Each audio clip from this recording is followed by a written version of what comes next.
Welcome to Sara Gonzales Unfiltered. Wow. We have another guilty verdict, and this time it's not Donald Trump and his 91 billion indictments. By now, I'm sure all of you have seen the headlines. The president's son, Hunter Biden, has been found guilty on 3 counts of federal gun charges after the jury deliberated for like 4 hours or 3 hours total. Not a lot of time there. So 2 counts of making false statements on a federal forum, guilty, of course. And then possessing and purchasing a gun as a drug addict, guilty, of course. So he now faces up to 25 years in prison and a fine up to $750,000. These are maximum sentences, guys. He is, I think it's his first. Okay, I'm going to be very, very careful with my words here. It's his first offense in the sense that it's the first time that he's been convicted of it. But we've all seen the files on the laptop. So we're all aware this is not his first rodeo. He has committed many crimes, but it's his first conviction. So I want to be clear here. So maximum sentences, probably not likely. All right. And I have to admit, I was just talking on my show yesterday and I was like, there's no way the Biden crime family is not going to be held accountable for anything. They never have been. They never will be. It's going to be just like the Clintons. They're always going to get away with it. And I was wrong. And I guess I'm happy being wrong, but I will just say, now that this has happened, I think the game plan is clear from the left. Look, we told you no one is above the law. See? Even when it's the president's son, nobody is above the law. This is evidence of a justice system that is working, is, of course, what they're going to say. So Hunter Biden, he released a statement after this conviction. He said, "I am more grateful today for the love and support I experienced this last week from Melissa, his wife, my family, my friends, and my community than I am disappointed by the outcome. Recovery is possible by the grace of God, and I am blessed to experience that gift one day at a time." So I want to welcome, I'm not a legal expert, but I want to welcome one. Josh Hammer. He is, of course, host of America on Trial and my favorite lawyer ever. So, Josh, I kind of want to get your thoughts on this outcome. And I don't know how closely you followed the evidence, but I mean, to me, I was looking at some of the evidence that they were presenting, and I'm like, I mean, the guy's guilty. There's no way anyone is going to think that he's not guilty. But then I think the defense was thinking, well, we've got a lot of jurors who know someone who has had a substance abuse issue. So maybe they'll feel bad for him or something. Apparently that wasn't the case. Yeah, Sarah, I actually follow this trial very closely. You know, we have a lot of friends in conservative media who are kind of downplaying this trial and dismissing it as a show trial. I actually don't accept that narrative. I mean, it is a show trial in the sense that, yes, the special counsel, David Weiss, infamously did not pursue charges when it comes to FARA, when it comes to foreign corruption, when it comes to influence peddling, when it comes to Ukraine, China. Yes, in that case, it is a show trial. However, it is not a show trial in the sense that, you know, as a lawyer myself, as someone who clerked on the Federal Court of Appeals, you know, these gun crimes, Sarah, federal prosecutors' bread and butter are gun crimes and drug crimes. So this was a very standard prosecution. And to the prosecution's credit, they did everything that I would have possibly hoped that they did. They introduced the infamous laptop from hell as evidence. They literally read from the audiobook, from Hunter Biden's audiobook for his memoir, Beautiful Things, where he literally admitted to being a crack cocaine addict at the time that he purchased this gun. They said repeatedly, no one is above the law. And the jurors deserve immense credit. They went into an away game, to use a sports term. This was home field advantage for the Biden team. This is Wilmington, Delaware. The Biden-Harris campaign is actually headquartered in Wilmington, Delaware. And you've still found a jury of their peers who convicted or said that Hunter was guilty. Technically, the judge convicts, not the jury. But they found him guilty because he obviously did these crimes. I mean, the criminal defense's legal theories at trial, Sarah, because I actually did follow this day in and day out, were utterly laughable. On the one hand, they just relied on trying to impeach the credibility of the government's witnesses, like the stripper that Hunter Biden was dating, who said that every 20 minutes that he was doing crack cocaine. They tried to impeach the credibility of those folks. Didn't work. The second thing they tried to do is they tried to sow doubt by trying to introduce evidence. The evidence didn't really hold up, as we saw on Friday with Hunter Biden's daughter, Naomi, who had terrible, terrible testimony. They tried to sow doubt as to whether Hunter was actually a drug user, as the relevant criminal statutes defined it at the time he purchased it. Didn't work. They basically were saying, oh, you know, he was a crack addict in like September 2018, and then like a week after he bought the gun. But no. When he bought the gun on that very day, he was clean. Just trust us. It was crazy. The third thing they tried to do, and I'll stop after this. Sorry for filibustering. The third thing they tried to do was they took this ludicrous argument that conservatives actually will be sympathetic to, but it's ludicrous because it's coming from the Biden family. They took essentially an NRA absolutist Second Amendment argument that these gun laws are unconstitutional, either facially across the board or at least as applied to Hunter Biden. Now, again, if you're trying to say that at an NRA rally, that's fine. Right. When it's coming from the Biden family, Joe Biden today, Sarah, while we are having this conversation, he just concluded this event with Everytown, the major gun-grabbing organization. I mean, the irony, hypocrisy is through the roof. So good for the jury. This is a good day, and I am happy about it. Yeah, I mean, I'm glad that you talk about this was the jury, right? This wasn't, it certainly wasn't Joe Biden or Joe Biden's DOJ like, hey, jurors, make sure that you find Hunter Biden guilty because we want to make sure that no one is above the law. This was clearly Americans who went in there and said, yeah, he did it. Like, we're not going to let him off the hook for that. So I think that is an important note. Now, how the Biden campaign will pivot and use that, I think that it will be completely predictable. But it wasn't like Joe Biden was like, yes, I'm going to send my son to prison. Now, on that note, do you think that Hunter will actually serve any sort of prison sentence? This being his first, as I pointed out, first offense is the term that they use. I would use that a little bit loosely because we all know Hunter's committed many crimes. Yeah, I made the exact same caveat on my episode of America on Trial today, actually, which is that, it's his first offense technically in the court of law. I mean, we all know this is not his first offense or his first rodeo, as you said. Look, the sentencing guidelines for these crimes go up to 25 years. He's obviously not going to get 25 years. That's not how it works. He is a quote unquote first time offender. But is he going to get any prison time? Now, on the other end of the sentencing guidelines, he's actually outside of, based on what he did, he is outside of the guidelines range for probation only. So put it, out of legalese, if this were a normal person whose last name was Smith or Jones, he would get some sort of jail time, 6, 12 months, a year, something like that. Based on what I've seen thus far, Andy McCarthy pointed this out, he seems to be outside of the minimum sentencing for probation. So he is within the jail time strata, if you will. That raises the obvious question, are they going to do it? I don't know. But what I do know is that anything short of jail time, given what just happened and given what I just said, stinks to high heaven. And that, those of us on the right, those of us who are pro rule of law, pro constitution, those of us who want to end this lawfare tit for tat and just get us back to an equal justice under law playing field, we have to hope for jail time right now, because if the jury finds them guilty, but he just gets a slap on the wrist, back to drug treatment, drug treatment program, whatever, at that point, we're right back to where we started, unfortunately. Yeah. So you mentioned this briefly earlier about, the fact that this didn't have any, these particular charges. It's not the Foreign Agent Registration Act, the violation of that. It doesn't include, all of the influence peddling. It doesn't include the bulk of what we as conservatives would want all of the Bidens. We would Joe, Hunter, James, all of them to actually, pay the price for. But I know David Weiss, he kind of ran the clock out on those other crimes intentionally. What say you? Because that's kind of what I'm reading, but obviously I'm not a legal expert here. But some of those that I have been reading have said, look, he obviously he let the time run out. The statute of limitations is now, up on all of these other crimes, and that was sort of intentional. Yeah, David Weiss took his jolly time. He really did. This investigation lasted at least 5 years. By the way, he shouldn't even be special counsel in the first place. He is the U.S. attorney for Delaware. He is a sitting active U.S. attorney. It is black letter law that the special counsel cannot come from the U.S. attorney's office. A special counsel has to come from outside.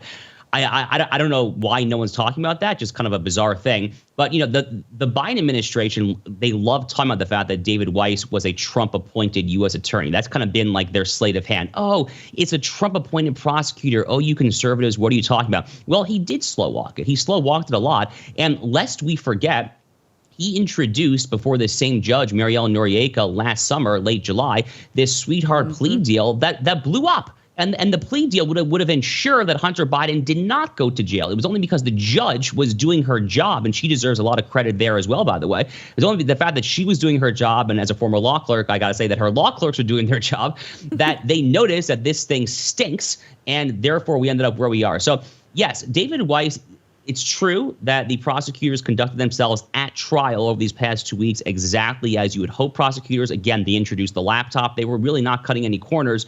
But at the same time, this whole process really has been very, very fishy. Now, come January 2025, if Donald Trump gets his second term in office, I do think that he should appoint a new special counsel to revisit the Hunter Biden and Biden family foreign stuff. I'm not sure if FARA, Foreign Agents Registration Act, is going to have a permissible statute of limitations at that point. But there probably are some crimes still on the books for which he can be prosecuted, I would certainly think. Oh, so I didn't even think about that being an option. So if Donald Trump does get into the White House, he can just reopen this. He can reopen the entire investigation. Obviously, he can't be tried again for the gun stuff, but all of the other stuff would be on the table? Yeah, I can't see why not. I mean, so the Constitution has the Constitution has the double jeopardy clause, which basically says that if you are found not guilty, that you can't be tried again. But there's nothing in the Constitution, at least that I am aware of. I mean, maybe there's some obscure DOJ precedent buried deep in the emanations of the penumbras that I'm not aware of. But there's nothing that I'm aware of that would prohibit a prosecutor from opening investigation using his or her own discretion to not pursue charges, and then a different administration having a different prosecutor exercise his or her discretion differently. I'm not aware of anything that would preclude that possibility, and certainly I would encourage Donald Trump to do that if he wins a second term. Yeah, I think that's a great reminder for everyone to show up at the polls resoundingly in November. So I want to ask you one last thing while I've got you here, Josh. So Joe Biden has been asked, obviously this was set to go on for a while. We've been talking about it for a while. We've all known that it's going to be hanging over Joe Biden's head. And so he was asked last week whether or not he would pardon his son should he be convicted. Here was the answer that he gave ABC News. Watch.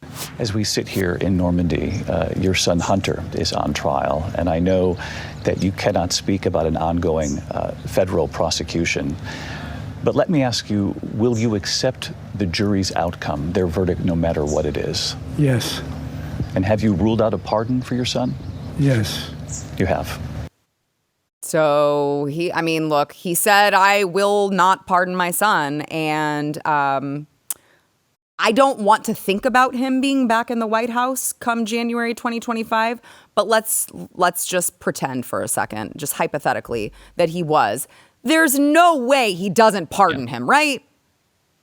Yeah, totally. I mean, he's saying that in the context of a presidential election year where his approval rating is roughly 37%, the lowest a president running for re-election has ever had in that particular poll in the history of public polling. So he's saying that at a time where he is desperately grasping for votes. And think about this. He's running for re-election. What does it say to folks who have a cousin, a sibling, a friend, a community member, or a co-congregant, someone sitting in jail? How are they going to feel if the president then pardons his son while their friend is in jail? So he can't do it. He can't do it before an election. But I have no doubt, Sarah, that win or lose come this November, within days, he will pardon Hunter Biden if Hunter Biden is still in jail at that time. Within days. Right. Yeah. Oh, but no one is above the law, Josh. That's what they keep. No one is above the law. Well, it turns out when your last name is Biden, you get some special treatment there. All right, Josh, thank you so much for being with us. You always, like I say, you always raise the IQ on the show when you're here. So I appreciate you. Josh Hammer, host of America on Trial. Come back soon. I will. Thanks for having me. All right. Thank you so much. Okay. So I want to let's go ahead and take a quick break, and then we'll be back with more. But I want to thank our sponsor first, Relief Factor. So Relief Factor, I love Relief Factor. I was in a car accident a long time ago, and it messed up a bunch of discs in my back. And it turns out that that's kind of painful, and it's painful all the time, no matter what you're doing. It's just a nagging pain, and it affects your daily life. And so Relief Factor has worked for me to lessen that pain. And it's just really been life-changing. So if you're living with constant pain, I know, there's so many people here at the studio that you see on television that their lives have been changed by Relief Factor. Jaco Booyens has a story. His mom has a story. Matthew Marsden has a story. Jason Buttrell has a story. We've all tried Relief Factor, and it's it's worked for us. So if you're living in pain, you got arthritis, you got tennis elbow, you got back pain, knee pain, neck pain, whatever the case may be, try their 3-week quick start. 70% of the people who order that go on to keep ordering more. That's how many people it's working for. It can work for you. You can go to relieffactor.com to get that. That is relieffactor.com.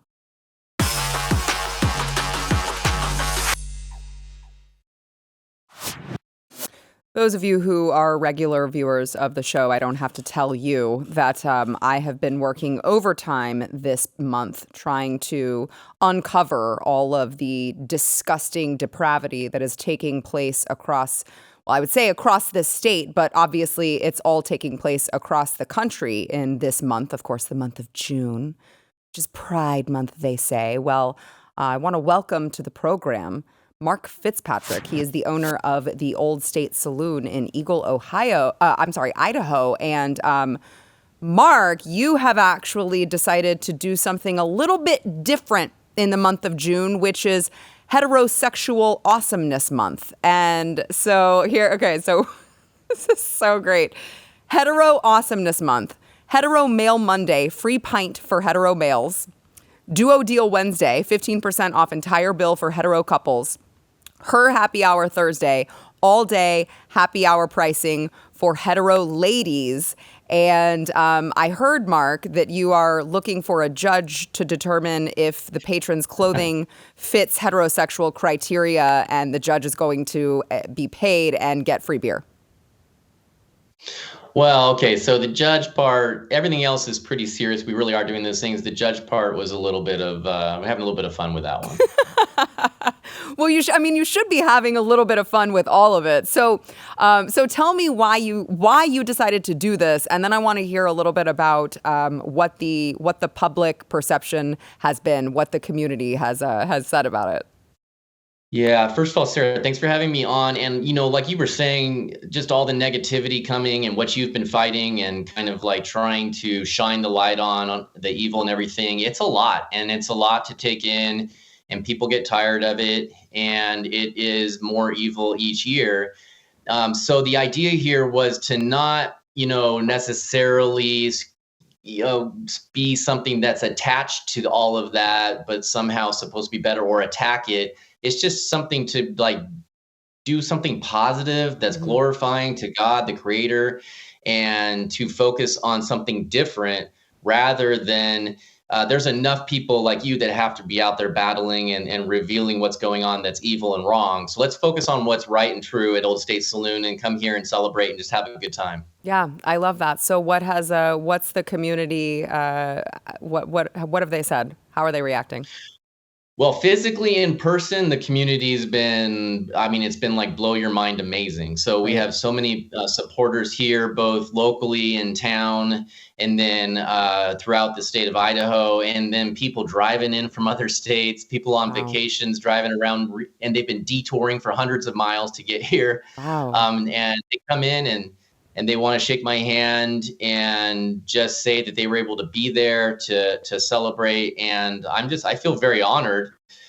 They do comment like how brave it is. And I guess this is what I tell people. I don't feel like I'm at this point in my life anymore where this is brave. It's just, I have just decided I'm going to stand for what's right and true and glorify God in my decisions, because everything I have is God's, and it is in his control. And if I do something bold and it all gets taken away, then I wasn't supposed to have it to begin with. Well, I do think it is just so funny to me whenever we are told, well, we're supposed to celebrate all of these alternative lifestyles. And, I'm just saying all of those people were created by heterosexual people. They would not be here without heterosexual people. So I do think it is right to celebrate. Of course, if we're going to celebrate a sexuality, it should probably be the one that's repopulating the earth. So kudos to you. Have you gotten any pushback from the radical left? Have there been any like death threats or any craziness?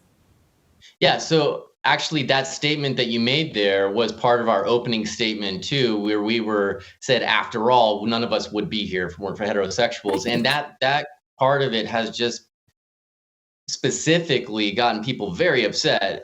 So like I said, in person, things have been great. Online, people and phone calls and emails and everything, people are just tearing us apart, tearing me apart, attacking, threatening. Yes, threats. There's been some theft, and there's been, vendors that don't want to work for us anymore because we're hateful. A few things like that. And then yesterday we had somebody say, you better shut it all down or there's going to be 2,000 LGBTQ coming and you're going to get all these attorneys suing you and everything. And I said, we're moving forward. Let's go. Right. Well, hold on there, Mark. So you're telling me that there's nothing hateful or divisive about them having their parades and Pride Month celebrating their own sexualities, but somehow when you do it for you, that's hateful. I guess. It just doesn't seem right, does it? No, something about that doesn't quite make a whole lot of sense. Okay, I love what you're doing. I'm sure that my audience is going to love it as well. Old State Saloon, tell people where they can find out more about you, perhaps find your address so they can go, have a beer with you. Sure. So oldstatesaloon.com is a great place to go. There's some t-shirts there. People have been asking for merch. We're working on getting some more stuff out there. And we're in old part of town in Eagle, Idaho, which is just outside of Boise at 50 East State Street. We've been getting snail mail coming in too. That's been fun to read. Awesome. And just people around the country supporting as well. So yeah, come on out and we'll have a good time. The other thing I would say is follow us on the social media platforms on X, where we do a lot of live events on X. We were live last night, and we will be live again tonight with a group that will be presenting. There'll be a gentleman, Bryce Eddy, will be presenting on Are We in Civil War II, for example. And so these are the type of things that don't happen at a normal saloon or a normal pub, etc. Another one that's coming up that's kind of blowing people's minds is we're doing a singles event next month for unvaxxed singles. So come meet your sweetheart, your unvaxxed sweetheart of your dreams at Old State Saloon. That is so awesome. I love it. Well, look, I agree with you that, not everyone can go into the events like I do. And it's going to take all of us. If we want to change the culture and we want to get back to, a God-fearing, country that we were meant to be, it's going to take all of us doing what we can do in order to change it. So you as the saloon owner can do this. I can go in and together, hopefully, all of us can send a message that we are not going to tolerate this radical nature anymore in our country and really take our country back. So I appreciate all that you are doing as well, Mark. This is so awesome. I wish listen, if I am ever around that way, I am definitely going to stop in. I wish that I could make it during the month of June. But again, unfortunately, I'm out there, fighting the demons face to face. So I'll have to come a different time, but I appreciate it. I'm sure it'll happen eventually. I'd love to have you come. Yeah. That'd be great. Yeah, that'd be awesome. So I appreciate what you're doing. Thank you for standing up. Screw the haters. Don't listen to a word that they say, and keep up the good fight, Mark. I appreciate it. Have a great day. Thank you. You as well. God, I love that. Go visit his saloon, please. And don't just buy go get drunk there. Don't just buy one beer. Just go get don't get wasted. Drink responsibly, kids. Okay. All right. We got to take a quick break. Yeah. Give. Did you say that, Steven? Okay. But did you say it on the show? No, I said it in your ear. Okay. Give big tips. That's what he said. So make sure you go there and tip generously. All right. We've got to take a quick break. We're going to be back with more with the panel. There's so much news that just blah, blah, blah, blah, all at the same time earlier this afternoon. So we'll try to get into as much as we can of that. First, we want to thank our sponsor, Patriot Mobile. So, one of my favorite people in the world is Patriot Mobile's CEO. And I'm not even sure how often he watches this show, so he might not even hear me say this. But Glenn Story, you are one of my favorite people in the entire freaking world. He is just the most lovely, funny, hilarious, fun, patriotic person that I have ever met. And so what he has done with Patriot Mobile has just been tremendous. So they are America's only Christian conservative wireless provider. And so what you can do is if you're with Big Mobile, you're funding the left. If you switch to Patriot Mobile, which offers dependable nationwide coverage with the ability for you to access all 3 major networks, so you're going to get the same service that you're used to, okay? And when you switch to Patriot Mobile, you're funding things like free speech, you're funding religious freedom, because instead of taking a portion of your bill and using it to, fund left-leaning causes, they're doing it to fund the causes that you are fighting for, okay? They're down at the border with Jaco Booyens fighting sex trafficking. They're helping flip school boards into conservative school boards. They really are putting their money where their mouth is. And actually, odds are you're probably going to save money with them as well. So there's no reason not to go to their website and check them out. Go to patriotmobile.com/Sarah and get free activation when you use the offer code Sarah. That is patriotmobile.com/Sarah.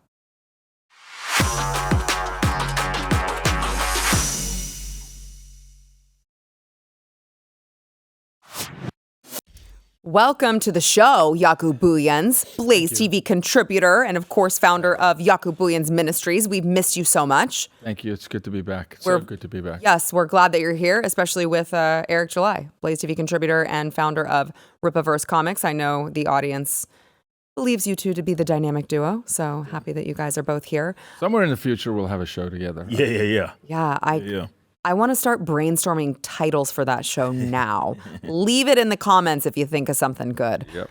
So I'm going to get to actually Texas, particularly Attorney General Ken Paxton has had a major win here, but I can't have you guys on today when Hunter Biden was found guilty on his federal gun charges and not ask you for your thoughts on the matter, because it was literally just yesterday we were talking about it, and I was like, there's no way he gets convicted. There's no way.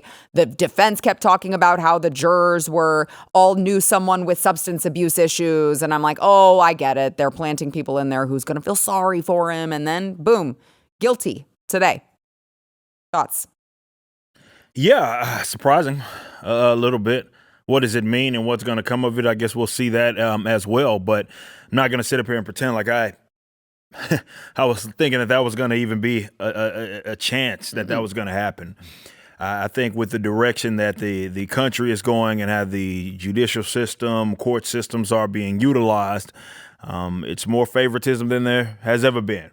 And it does seem to cross party lines for sure, especially in this day and age in more recent years. I'm not going to pretend like it's ever been fair like that. But after seeing what happened to Trump, especially, didn't see it coming. Right. Then it happened. Right. So again, what's gonna happen out of that, we'll see. But that's yet to be determined. And of course, they didn't want it to happen. I mean, these were jurors that had no affiliation. Look, if Biden's DOJ was running the show, this never would have happened. The prosecution did their job, but this was a case that got taken out of their hands. They had a special counsel, and then the prosecution, we were just talking to Josh Hammer about it. They put forth this sweetheart deal that the judge then blew up. So it was like they tried their best to get him out of this. Because of that, sorry, Eric. No, go ahead. Because of what you just said, the first thing that came to mind to me, obviously, is no way this happens, is what I thought. Right. Like, no way I think Trump gets convicted on 34 counts, and surely there's one hung jury. Oh, the judge took it out of their hands. Right.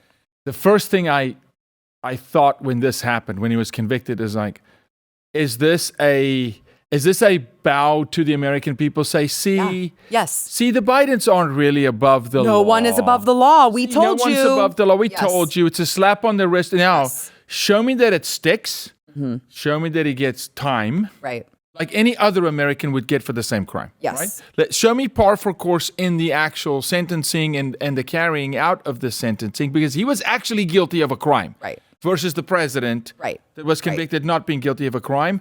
I think this is that, see, we play fair. I agree. What are they doing? That's what I thought right away. Me too. I agree. They're like, well, they're definitely going to use this to their advantage to try to say, no, look, when no one is above the law, we told you. So it will be interesting to see, to Eric's point, how that plays out and whether or not he does get jail time. Our friend Josh Hammer says where he is at on this, spectrum of minimum versus maximum sentencing, any other average American would get some jail time. for the level of the offense here. So we'll see. I want to move on to some breaking news this afternoon. So Texas Attorney General Ken Paxton has secured a victory against the Biden administration's Department of Education in stopping its attempt to rewrite Title IX to, of course, force not just Texas schools, but all schools across the country to adopt radical transgender policies in violation of our state's laws. So today, a federal court vacated the guidance that Joe Biden's administration has crafted, trying to allow transgender boys into, girls' bathrooms, locker rooms, spaces. And it also issued a permanent injunction against its enforcement here in Texas and its schools. So that's a big win for the state of Texas. Thank you, Attorney General Ken Paxton. I would just like to say, as I always do, anytime we talk about these major wins that our Attorney General has in this state of Texas, the Texas House tried to remove him. Yes. This man who has more lawsuits against the Biden administration than anyone else, and he's winning them most of the time, they wanted him gone so they could put a Bush proxy in. I just want to remind everyone of that. Yeah, and thankfully, that Dade-Phelan posse in the Texas House that they've really been blown up, play for the other side, that tide is turning, thankfully. We've had 13 or so seats, changing there, and good friends of this show making their way in. I would like to see Ken Paxton as the Attorney General of this country. I want to say that. I think Ken would actually prosecute. I remember a number of years ago, I got a text message from him, and he said, Jaco, would you testify in front of the Texas Senate? And I said, sure, about what? And he said, I want to prosecute child traffickers, and they won't let me. And for those of you who don't know, the Attorney General he's got to be invited into a case, and the DAs won't prosecute it. Right. That guy will prosecute. And if you think of Sessions before and Bill Barr and the guys that would not prosecute under the former president, who I believe could likely be our next president, we are going to need an Attorney General that's going to bring hellfire. He's going to have to prosecute. Yeah. So now no school district in the state of Texas is going to have to comply with this new Title IX wild guidance. Yeah, I mean, let's be honest. The Department of Education, of all the departments, shouldn't exist. I mean, yes, I could sit here and make the argument that all of them should not exist, but the Department of Education especially shouldn't exist. Right. It's rotten. Yeah. As all get out. The IRS. And it is one of those things that has, historically has kind of been weaponized to kind of churn out these minions. And they've been rather successful. So any order, any effort that gets them out the way, I'm going to take as a victory, especially living in a place like Texas. I look at more of the defiance and the act of it as more important than what they were actually in opposition of. I don't like that there is a department that can dictate rules for 50 states with millions upon millions of people. And often, like rules like this, like the point that you didn't allude to, you explicitly stated, this stuff applies nationwide. Right. And I think people undermine culture so much in this country. And it's like Texas, and you've traveled a lot. You travel as well, Sarah. Mm-hmm. You can go to another place and it's like you're in a different country, in your own country, because they're so different. Texas is a unique place. It's a different place. And if you go to California, you're in a different place, for sure. Not in a good way. Well, and certainly not in a good way. But why are there these departments? Why are there these titles, especially in regards to education, that are one size fits all? Everybody must apply, or it must apply to everybody, and we must all follow these nonsensical rules. There shouldn't even be an institution with power like that, especially with something like education. Yep. Eric, you find it. Sorry, you find it where there's most money and money laundering and corruption and power to indoctrinate the young. That's the point of it. That's when they do that, like the CDC. Yeah. Right. Do you not guys know how much, I don't even know the exact number, but it's funny, people are still trying to give more money to like education and all this, and like per pupil, I think it's not even close. We have a $52 billion surplus in Texas. Yeah. Right? And then you have food deserts and school deserts in Dallas. where schools can't survive. No. Stop giving these departments they got plenty of money. Abolish them. Yeah. Right. They don't need more money and power to shape the future of your children. I agree with you. Yeah. Give it back to the states. We kind of need a Roe v. Wade, just the whole Washington. Put it all back to the states. Take it all out of their hands. You're preaching to the choir. Democratize Here. Everything from healthcare to everything. I agree. I want government so small that you got to really work hard to find them. Like You have to look at it under a microscope to find it. Where are they at? Get lost. Okay, all right. But while we're on this topic, before we have to take a break, it was not planned. Sorry, Stephen. It was not planned for this segment.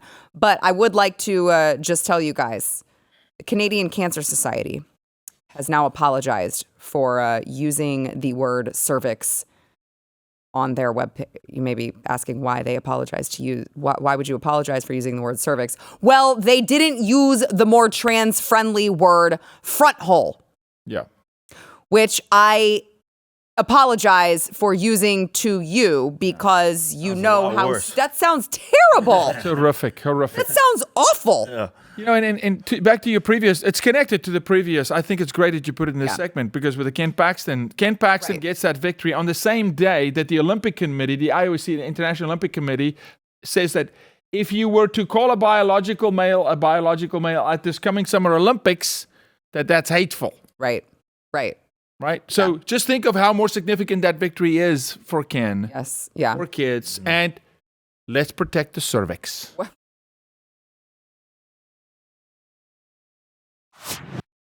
Okay, before I forget, I want to remind you guys, my Blaze Originals documentary episode is airing this Thursday. It drops. It's called Voter Fraud Exposed: How Elections Can Be Stolen. And what we did was we've talked about 2020. We've had that conversation for a long time. What we did was we're looking at George Soros funded secretaries of state. We're looking at voter ID laws across the country. We're looking at dead voters still on the rolls in many states, so much so that it could swing an entire election. And so we examine those under a microscope and show you just how important it is to understand these things, how the election can be stolen, in some ways legally, because of the avenues that they have given themselves. So make sure that you go to blazeoriginals.com/Sarah. You will get $30 off of your Blaze TV subscription with the promo code VOTERFRAUD. Guys, we're having a contest. I need more subscriptions than Glenn and Jason and who else has done one? James Polis. Okay, help me win. blazeoriginals.com/Sarah. Use promo code VOTERFRAUD over at that website to get $30 off. So, gentlemen, Joe Biden was looking rather vigorous last night at his Juneteenth celebration. Did you celebrate Juneteenth, by the way, Eric? No. We work for a living. Can't say that I did. Okay. We're actually busy. Okay. Yeah. Okay. So he was with Kamala Harris. He was with I think what's his name, Billy Porter. I want to play Joe Biden surrounded by I think many of them were African American because they're celebrating Juneteenth. But just how awkward he looks. I think he had a Mitch McConnell reboot moment here. Watch.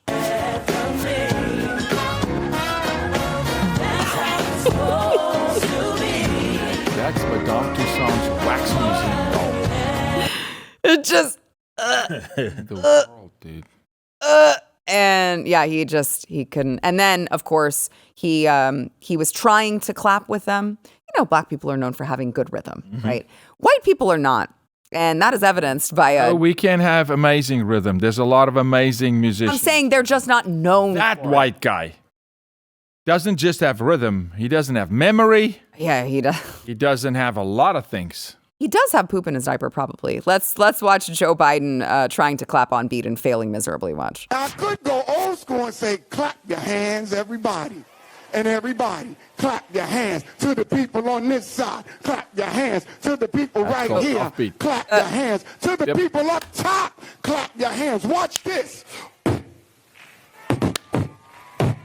Now I'm just going to rub my hands together because I'm so bad. Just double time it, Joe. He looks scared. He looks scared. And listen, in the past, he has said very racist things that make me think that he does not like black people very much. So he looks uncomfortable to me to be around that many black people at once. In general, he tried to jail those people a long time ago. So oh yeah. He's like, oh no, they're out and they're surrounding me. What do I do? Pop. I mean, he looks like he doesn't belong because he doesn't belong anywhere close. Because he's not. Office. He's not there. There's no, the lights are not on. There's nothing going on upstairs. The lights are out. But He's gone. But it is on a serious note. It is abuse. I cannot for the life of me believe that guy's still in a race. That they're going to prop him up and put him out there like Weekend at Bernie's. Remember that movie? I'm guessing that they're gonna just try to get through these. Worst case scenario, he wins. There's no way he's going through those 4 years. No, he can't. He wouldn't make it. No, and I'm not talking about that guy's going to debate Donald Trump. He's not going to debate anybody. He doesn't have it all upstairs. Everybody sees that he's not on his toes. I don't see him for sure debating Donald Trump or anybody for that matter in this upcoming election. But even if he did somehow, win it, they have to make an adjustment. I'd imagine. They're going to pull some sort of strings because now, okay, what we needed to accomplish has been accomplished. Now throw someone else out there because that man does not have it all. And it's like at any minute he is going to like literally freeze because he's just sitting there like he's stuck. Yeah, he's stuck. He's sitting there like he's stuck. And that's not how a normal functioning human being operates. And look, man, it's no secret. And that's what makes it so frustrating, I guess, for anybody to view it because you're being gaslit by the public, more specifically like leftist commentators who sit up here and act like he just got it all upstairs. Like we don't actually see this playing out. And even in how he talks, you don't even have to compare him to anybody else because I'm not going to pretend like I'm the best speaking man in the world, but compare Joe Biden to his former self. For what it is. He's been in politics for an eternity. Yeah. So go look at his old videos. They're all on YouTube and just look how able he was when he was function properly when he was saying things, albeit some of them may have been stupid. He was far more functioning of a human being than what he is now. I don't listen. You guys, I think you've got it all wrong. Joe Biden, I think he's perfectly fine. He's speaking coherently. Look, all right, I'm going to play for you just a moment from his Juneteenth speech last night, and you'll see he's totally with it. Watch. She knows so long as she was denied, our freedom can never be secured. Play that again. Yeah, we have to do it again. She knows so long as she was denied. Ah, yeah, I don't know what the hell that was. That's like when you play a vinyl backwards. Seriously, that's a vinyl backwards, dude. Like a DJ or something. Listen, on a serious note, there's people watching this show right now that have loved ones. Yeah. Where they've had to take, custodianship over their own parents, where they know that what they're witnessing is what they're seeing in some of their own family members, that this is a serious matter. This is a man that needs help from his wife, doctor. Well, anybody that's handling Obama when he's around him, everybody's kind of instructing him, trying to guide this man because he's in a completely different dimension, man. He's in another world right now. And again, my frustration isn't with him because he's old, man. Like, what is he? America. He's like 112 years old. So that's to be expected. But he is not like all there and being gaslit by these commentators who really it's about just not wanting to make sure Trump's in office. That's what all this boils down to. So they'll support a log if it meant a cucumber. Right. Exactly. It wouldn't matter. Yeah. Jean-Pierre, how often does she not go into that press room and go, you just don't see him the way we see him. He's sharp. No, he's not. Sharp. Not anything close. Right. You're like, you're right. I don't see that happening at all. By the way, quick point, Jaco, and then we got to go to break. I do think, wasn't it like whenever you play those records backwards and it's always like some demonic, it's like a demonic thing. Yep. Makes a lot of sense now. All right, we got to take a break. We'll be right back. She knows so long as she was denied, our freedom can never be secured. All right, on today's episode of Don't Threaten Me with a Good Time, AOC is now saying that if Donald Trump gets reelected, he might put her in jail. Watch. What happens to you if Donald Trump wins? What do you do? What's your first move? I mean, it sounds nuts, but like, I wouldn't be surprised if this guy threw me in jail. Great. Really? He's sounds out awesome. of his mind. Mm-hmm. Okay. I mean, he did his whole first campaign around lock her up. Like, this is his motto. Oh, he didn't say that, you know. He said he didn't say it. Teasing. Yeah, right? That, yeah. And then did he? And then did he? I take him at his word. I take him at his word. I take him at his word when he says that he's going to round up people. I take him at his word when he threatens journalists. I take him at his word. I feel like what we saw in his first presidency was an amuse-bouche to what his intentions are. He has learned from his mistakes of appointing professionals, and he will not make that mistake next time.